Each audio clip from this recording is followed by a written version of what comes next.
Hello दोस्तों, नमस्कार। मैं हूं आपका भाई मोनू डोबरान। अगर आप लोग नए हैं मेरे चैनल पर तो चैनल को सब्सक्राइब कर लीजिए और घंटी को भी प्रेस कर लीजिए, क्योंकि मैं ऐसे ही वीडियो बनाता रहता हूं। तो देर किस बात की, चलते हैं, स्टार्ट करते हैं। और वीडियो में कोई गलती हो गई है तो मुझे कमेंट बॉक्स में ज़रूर बताएं।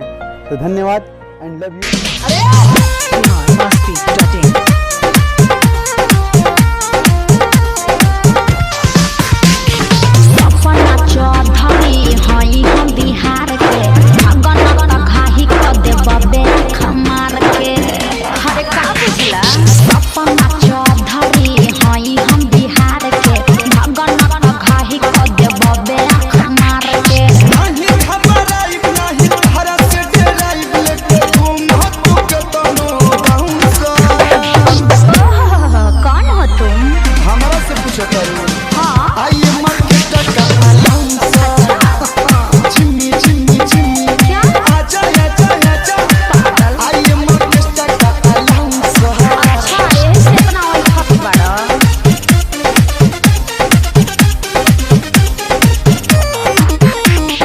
DJ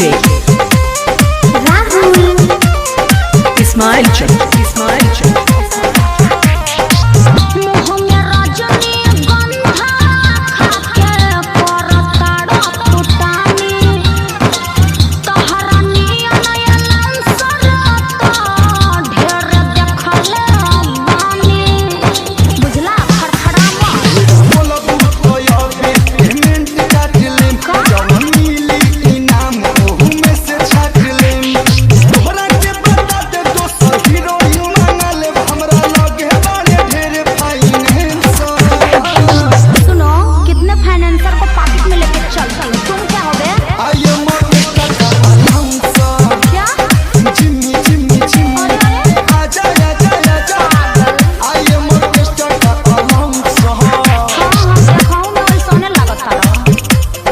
DJ Rahul